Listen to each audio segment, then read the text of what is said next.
अतिशय खमंग आणि कुरकुरीत चवीची आणि अजिबात तेलकट न होणारी मस्त अशी तिखट कडाकणी आज आपण बनवली आहे।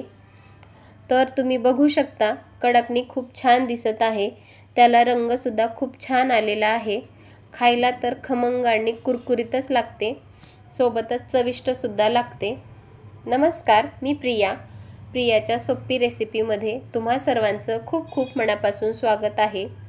तर आज आपण खमंग आणि कुरकुरीत मस्त चवीची कडाकणी कशी करायची ते बघणार आहेत।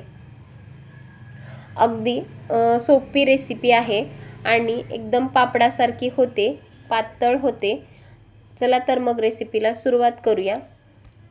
इथे मी मैदा घेतलेला आहे। मैदा आपण चाळून घेणार आहेत, कारण त्यामध्ये जर काही किडा वगैरे असेल तर तो चाळणीने पडतो। आपण सुजीच्या चाळणीने मैदा चाळून घेणार आहेत। आपण मैदा इथे चाळून घेतलेला आहे। त्यामध्ये आता आपण काही मसाले टाकणार आहेत। त्यासाठी इथे मी घरगुती लाल तिखट घेतलं आहे, चवीनुसार मीठ, ओवा, जिरे आणि धने पावडर घेतलेला आहे। पांढरे तीळ सुद्धा घेतलेले आहेत, यामुळे टेस्ट खूप छान येते। आणि 2 ते 3 चमचे आपण गरम तेल करून घेतलेला आहे। आता हे सर्व मसाले आपण पिठामध्ये टाकून घेणार आहेत। लाल तिखट, धनेपूड, चवीनुसार मीठ आणि पांढरे तीळ टाकून घेतले आहेत। आता ओवा आणि जिरे हे आपण थोडंसं हातावर क्रश करून घेणार आहेत, किंवा तुम्ही मिक्सरला अगदी जाडसर भरड सुद्धा काढून घेऊ शकता। हे पिठामध्ये आपण टाकून घेणार आहेत आणि जे आपण तेलाचं मोहन केलं होतं ते पिठामध्ये टाकून घेणार आहेत।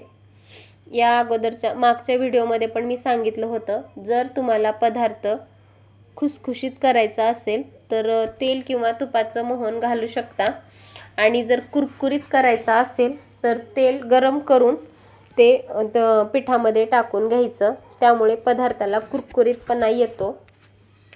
पिठामध्ये थोडंसं पाणी टाकून आपण पीठ सैलसर मळून घेणार आहेत। एकाच वेळेस जास्त पाणी टाकायचं नाही, अगदी थोडं थोडं करून पाणी टाकून पिठाचा एक सैलसर गोळा मळून घ्यायचा आहे। आपलं पीठ ते मळून झालेलं आहे, तर ते आपण आता एक झाकण ठेवून एक अर्धा तासासाठी रेस्ट करण्यासाठी ठेवणार आहेत। अर्धा तास झालेला आहे, बघू शकता पीठ एकदम छान नरम झालेला आहे। परत एकदा त्याला मऊ आणि लुसलुशीत करून घेऊयात।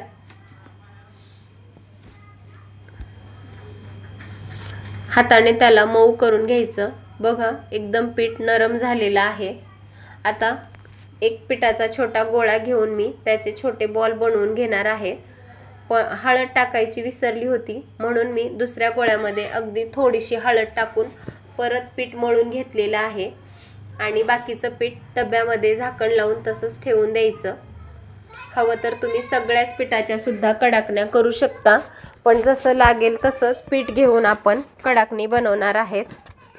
इथे मी एक पिठाचा छोटा गोळा घेऊन त्याचे छोटे छोटे गोळे करून घेणार आहे। पिठाचे आपण छोटे छोटे गोळे तयार करून घेतलेले आहेत।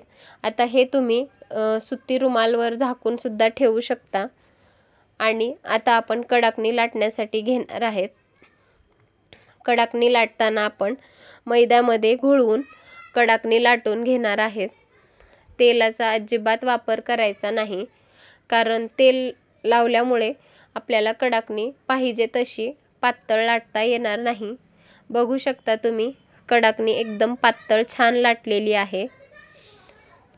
अशाच प्रकारे आपण दुसऱ्या सुद्धा कडाकण्या करून घेतलेल्या आहेत। तेल चांगलं तापलं की त्यामध्ये कडाकणी सोडून घ्यायची। दोन्ही बाजूने चांगला कलर येईपर्यंत आपल्याला कडाकणी तळून घ्यायची आहे।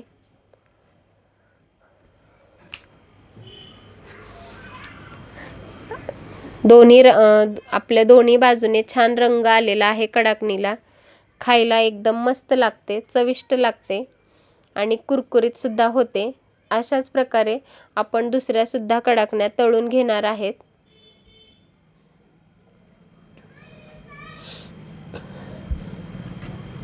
तुम्हाला ज्या रंगावर तळायची आहे कडाकणी त्या रंगावर तुम्ही तळून घेऊ शकता।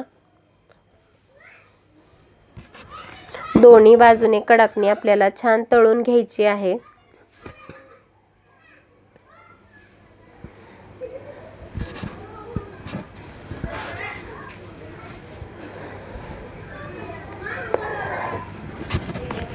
या कडाकण्या खायला खूप छान लागतात।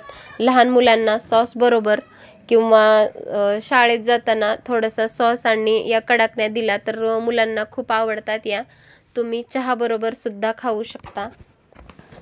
दोन्ही बाजूने आपल्या एकदम छान कडाकण्या तळून तयार झालेल्या आहेत। बघू शकता आपली कडाकणी एकदम मस्त दिसत आहे। कलर सुद्धा त्याला छान आलेला आहे। दिसायला तितकी मस्त दिसते, खायला तितकीच चविष्ट आणि कुरकुरीत सुद्धा लागते। मस्त अशी कडाकणी बनवून तयार झालेली आहे। ही रेसिपी तुम्ही नक्की ट्राय करून बघा आणि रेसिपी आवडली असेल तर सबस्क्राईब, लाईक आणि शेअर करा। सोबतच बेल आयकॉनवर क्लिक करा। माझ्या रेसिपी तुम्हाला कशा वाटतात नक्की कमेंट करून सांगा आणि ही रेसिपी तुम्ही नक्की करून बघा। जर तुम्हाला फक्त मैदाच आवडत नसेल तर तुम्ही त्यामध्ये थोडंसं गव्हाचं पीठ किंवा रवा हे दोन्ही टाकून सुद्धा आपण कडाकणी छान बनवू शकतो। पुन्हा भेटूयात अशाच एका व्हिडिओसोबत। तोपर्यंत धन्यवाद।